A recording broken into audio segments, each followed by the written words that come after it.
In this charming and inspiring speech delivered by Speaker Salon alum Nikki Nash, you are not only going to learn how to use your assets for business and branding, but you are also going to be inspired to take the stage in an entirely new way because of how Nikki uses choreography in her performance.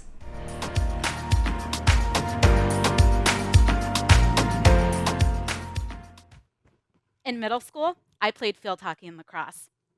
For both sports, I had the same coach, Coach Mim. Coach Mim was known for her words of wisdom. She'd say things like, practice doesn't make perfect, perfect practice makes perfect. My favorite quote of Coach Mim's was, use your assets. I first heard her say, use your assets at a field hockey practice. She had me stand next to her with a ball about 50 yards in front of us. She said, all right, Nick, let's see who can get to the ball first. I stared at the ball. You're mine. When Coach Mim said go, I leapt off of my right foot and sprinted towards the ball. All of a sudden, out of nowhere, boom! A force knocked me out of the way. I almost fell to the ground. I look back at Coach Mim. What? She looks back at me and says, use your assets.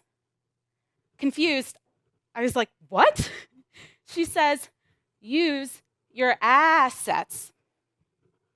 When Coach Mim said use your assets in a field hockey practice, what she really meant was that when you were going for the ball and it was clear that either you or your opponent can get it, swing your hips towards your opponent and knock them out of the way. Use your assets. Using my assets allowed me to get to the ball and pass it to a teammate for the assist. It allowed me to intercept the ball when we so desperately needed it because we were so far behind, it was embarrassing. Using my assets even allowed me to score a goal right before the buzzer.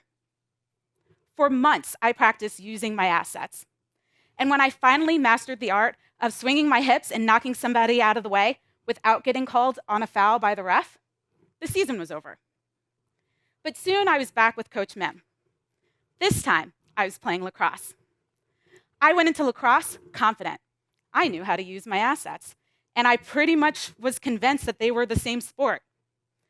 But lacrosse didn't come to me as easily as I expected. First of all, I was afraid that the ball would hit me in the face and knock out all my teeth, even with my mouth guard in. Then there was catching, or rather, rocking the ball from right to left at just the right angle so that you not only catch it, you can keep it in your pocket. Not as easy as you think. Then you add to the fact that the game was played in the air, so the opportunity for me to run after the ball on the ground and knock somebody out of the way with my hips wasn't a frequent occurrence. I had a running list of things that I needed to perfect if I was ever going to score a goal in lacrosse. I told myself to rock this sport, I had to 1, learn how to catch the ball without fear. 2, learn how to keep the ball in my pocket. And 3, learn how to accurately throw the ball to my teammate. Lacrosse was incredibly frustrating. But after a few weeks, the season was really starting to begin. Coach Mim put me in the game, the first game of the season. And I said to myself, why, Coach, why? Why are you putting me in? I suck. Don't put me in. Put Kristen in. That's how we're going to win. But then the whistle blew, and there was nothing I could do about it now. I was in the game. But I looked over my shoulder, and I saw Kristen was in the game, and she had the ball. Part of me said, phew, we're fine. We're going to win. But a little voice inside me kept saying, use your assets. All of a sudden, I was sprinting, running towards the goal in front of me. I looked to my right, no one was there. I looked to my left, no one was there. I looked over my left shoulder, and there's Kristen, trapped by 2 people. She couldn't find a way out. So all of a sudden, I started sprinting towards her. I run. Kristen throws me the ball out of nowhere, and I caught it. I stood there for a second and said, OMG, I caught the ball. Then I heard shouting. Forrest Gump came out the year before, and it was like Jenny was yelling, run, Forrest, run.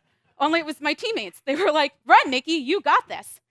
So with the ball, I start running towards the goal. I push my backhand backwards, flung it forward, and silence. Then all of a sudden I hear cheering. I was convinced it was the other team because the goalie must have caught the ball. I look over, it's my team. I had just scored my first goal in lacrosse. I realized at that moment that using your assets does not mean swinging your hips towards someone and knocking them out of the way. What use your assets really means is that when you're going after a big goal, you use your talents and you lean into your strengths to accomplish what you're going after. When my manager told me that I needed to be more visible at work if I was ever going to get that promotion, I leaned into my strength of teaching workshops. The Lunch and Learn series on social media that I created called Getting Social with Nikki was packed with people from all different departments. When I started my business, I leaned into my strength for content marketing. My Facebook Live series called Content and Coffee had people sign up to work with me that invested over $10,000. That's when I started using use your assets as my mantra, the phrase I would say over and over again anytime I was going after a big goal.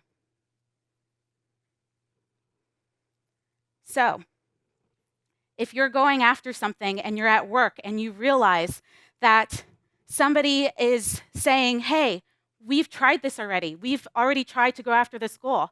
What if instead of saying, yeah, you're right, we've tried this already, you leaned into your team's strength and used everything you already had to go after the goal again and succeed? What if instead of telling yourself, you know what, I'll take that writing course and I'll learn how to become a better writer, and then you'll write your book? What if you leaned into your strength of speaking, spoke into a dictation app, sent that over to an editor, and then you would have a book? You have everything you need right now to go after your big dream and accomplish your goals. So the next time your child has a challenge at school, the next time you have a problem at work, the next time you tell yourself that now is not the right time for you to go after your goals, I want you to say out loud, I'm going to use my assets.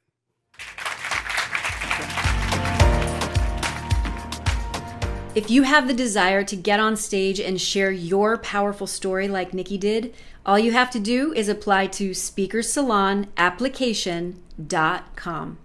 Let me know what your biggest takeaways were from Nikki's talk. And if you haven't subscribed yet, go ahead and hit that subscribe button and notification bell so that you get notified for my latest video. And I'm so happy that you're here and will always respond to your comments. Big love.